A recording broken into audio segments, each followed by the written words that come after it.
It started with a fine so outrageous it didn't even feel real. One envelope, one number. $350,000. According to the HOA, I had committed violations so severe that payment wasn't optional, it was inevitable.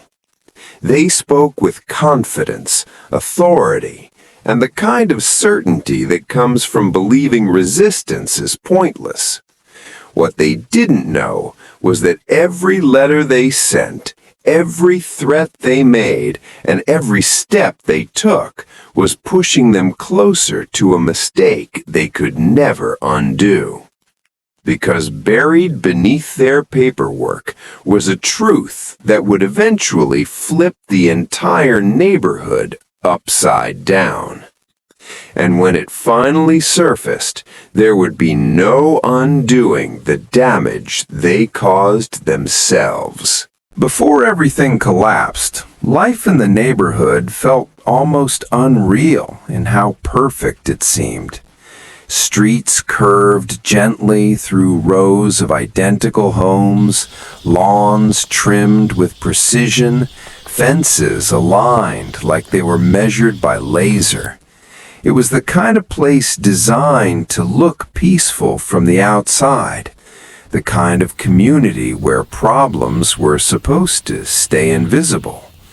For my family, it felt like stability. I worked long hours focused on building a future.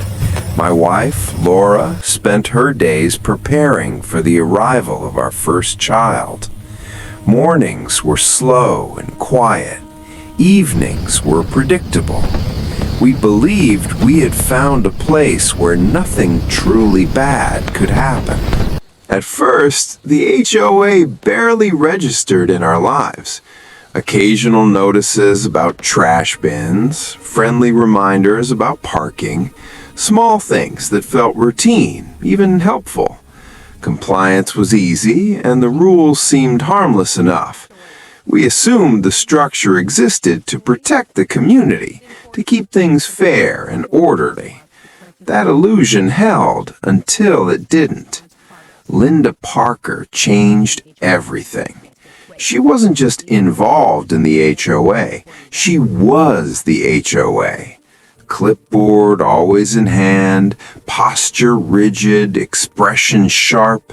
She didn't enforce rules casually, she enforced them personally. Her presence lingered longer than necessary. Her inspections felt targeted. At first, it was easy to dismiss. A comment here, a warning there. We adjusted, we complied, we stayed quiet. That silence became permission. The notices began to multiply. A mailbox violation that made no sense, a parking issue that had never existed before. Each letter was carefully worded, vague enough to challenge, but threatening enough to intimidate. The rules seemed to shift depending on who they were applied to. Laura noticed it first, the way Linda watched our home more closely than others, the way her tone changed when she spoke to us. Something was wrong, but we didn't yet understand how deep it went. Then the fines arrived. Not small penalties, escalating ones.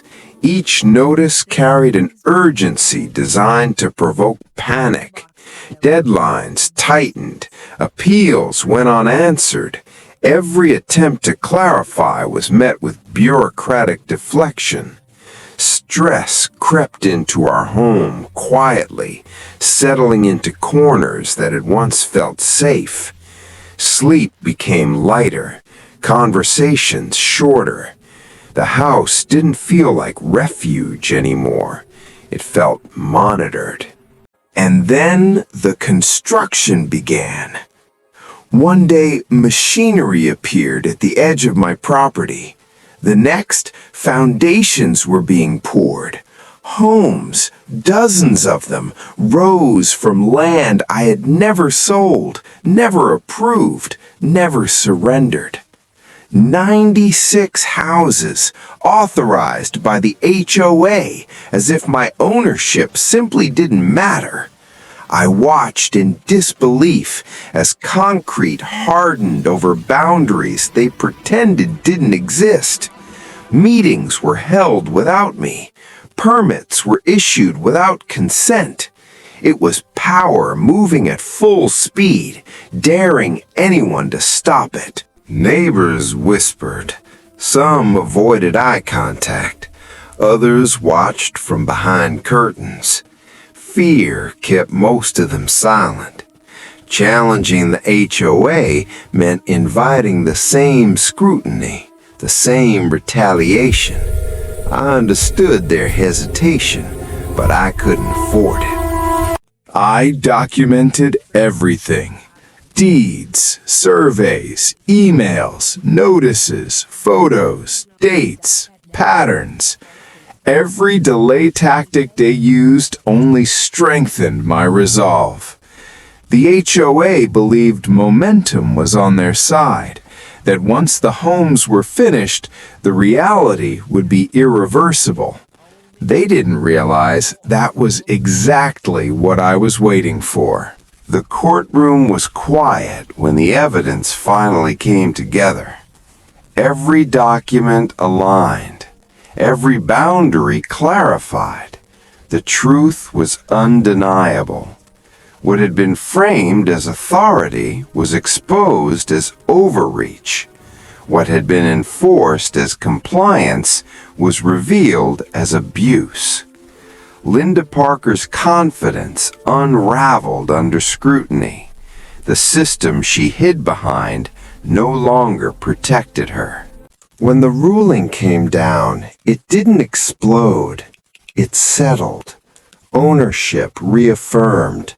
Construction deemed unlawful. Accountability enforced. The weight of months of pressure lifted all at once, replaced by something deeper than relief. Validation. The aftermath didn't arrive with celebration. It arrived with silence. Construction stopped. Machinery disappeared. Half-built homes stood abandoned, symbols of arrogance frozen in place. Emergency meetings followed. Lawyers panicked. Policies rewritten overnight. The HOA scrambled not to fix mistakes, but to survive them. Linda Parker vanished from authority just as quickly as she had wielded it. The clipboard disappeared, the presence faded. Power offered no loyalty once liability entered the room. She was removed without ceremony, without defense, without apology. The neighborhood changed slowly but permanently. People began speaking. Stories surfaced. Patterns emerged. What had once felt isolated was revealed as systemic. Oversight replaced blind compliance. Rules were clarified. Authority was questioned. The HOA still existed, but it no longer ruled through fear. For my family, peace returned quietly. The home felt like ours again. The land was restored not just legally, but emotionally. What we endured wasn't about revenge, it was about consequence, about refusing to surrender to intimidation, about letting patience expose injustice.